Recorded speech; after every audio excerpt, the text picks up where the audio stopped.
we are going to discuss about rectification of error. Rectification of errors करने से पहले हमें पता होना चाहिए errors कितनी तरह की होती हैं. Basically error जो है ये चार तरह के हैं. One is error of omission. Omission that is clear from the name कि अगर हम किसी ट्रांजैक्शन को अपनी बुक्स ऑफ अकाउंट्स में रिकॉर्ड करना भूल गए हैं, that is an error of omission.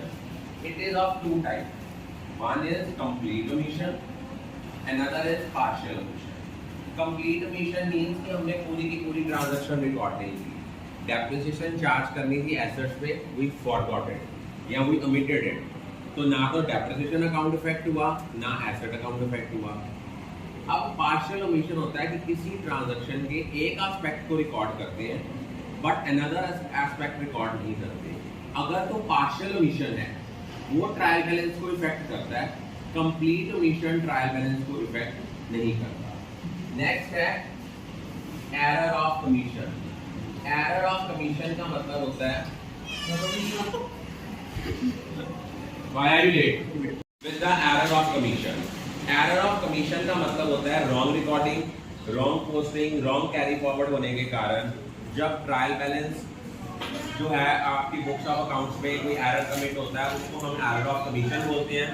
और एरर ऑफ कमीशन जो होते हैं ये ट्रायल बैलेंस को इफेक्ट करते हैं कि अगर आपने मान लो बैलेंसिंग गलत कर दी, डेबिट साइड का टोटल था आपका 10 लाख, क्रेडिट साइड का टोटल था 9 लाख, बैलेंस ब्रॉड फॉरवर्ड करना था 1 लाख, आपने कर दिया 2 लाख. तो ये ऐसे एरर्स ट्रायल बैलेंस को इफेक्ट करते हैं. उसके बाद नेक्स्ट हमारे आपके आते हैं error of principle. Error of principle का मतलब क्या होता है कि जब हम अकाउंटिंग के रूल्स एंड रेगुलेशंस को वायलेट करते हैं. मान लो एक्सपेंस भी डेबिट होना है और एसेट जो है वो भी डेबिट होना है. हमने एसेट को एक्सपेंस ट्रीट कर लिया है या एक्सपेंस को एसेट ट्रीट कर लिया है. नो डाउट आपका ट्रायल बैलेंस टैली कर जाएगा, लेकिन स्टिल जो है there are certain errors in your books of account. क्योंकि देखो आपने ओवरऑल रिपेयरिंग कराई, ओवरऑलिंग कराई बिल्डिंग की, आपने एंट्री करनी थी बिल्डिंग टू कैश, आपने कर दी रिपेयर टू कैश. अब बिल्डिंग भी डेबिट होना है, रिपेयर भी डेबिट होना है, होने दोनों ही डेबिट थे, लेकिन आपने बिल्डिंग की जगह रिपेयर को डेबिट कर दिया. नो डाउट ट्रायल बैलेंस आपका टैली कर गया, बट आपकी बुक्स ऑफ अकाउंट अभी भी सफर कर रही होती है. लास्ट होते हैं आपके कंपेंसेटिंग एरर्स. कंपेंसेटिंग एरर्स क्या होते हैं? When error on one side is offset by the error on another side. कि जब हम ट्रायल बैलेंस बनाते हैं जितना डेबिट साइड में इफेक्ट आता है, डेबिट साइड का डिफरेंस आता है, उतना ही क्रेडिट साइड का आ रहा है. मान लो डेबिट साइड में आपने कोई एरर कमिट किया 100 रुपए के साथ, 100 रुपए के साथ क्रेडिट साइड पे कर दिया, तो डेबिट और क्रेडिट का जो एरर है वो आपस में क्या हो गया? ऑफसेट हो गया. ऐसे एरर्स ट्रायल बैलेंस को इफेक्ट जो है वो नहीं करते. और अब हम लोग डिटेल में पढ़ेंगे कि इन एंट्रीज को हमने रेक्टिफाई कैसे करना है.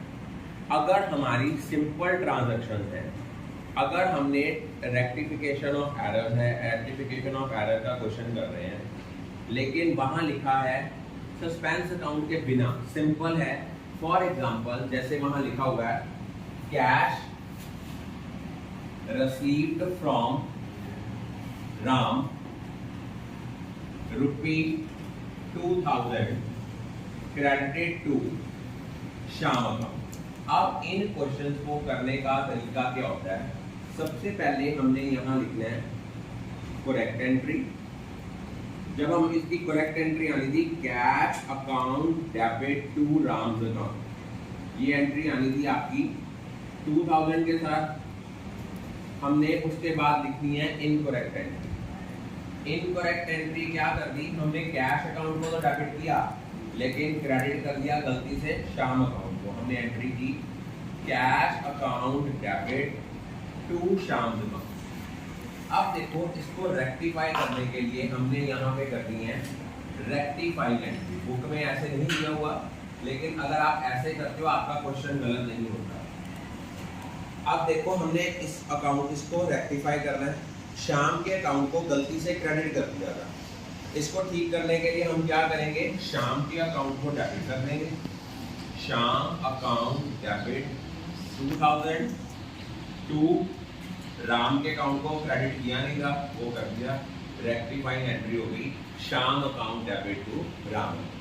फॉर एग्जांपल आपने गुड्स विड्रॉल की फॉर पर्सनल पर्पस। तो आपने इसकी एंट्री करनी थी drawings account debit to purchase, और आपने क्या एंट्री कर दी, आपने इसको शो कर दिया कि आप इसको नॉर्मल बिजनेस का जर्नल एक्सपेंस मान लिया। आपने एंट्री कर दी suppose general expenses account debit to purchase.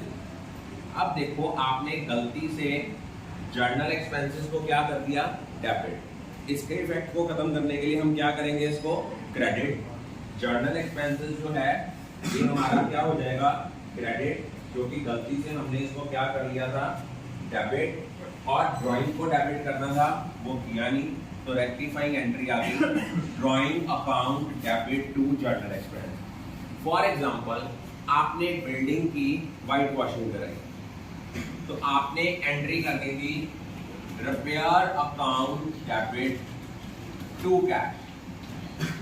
अब आपने यहाँ क्या एंट्री कर दी, आपने इसको कैपिटल एक्सपेंस मान लिया, आपने इनकरेक्ट एंट्री कर दी building account debit to cash.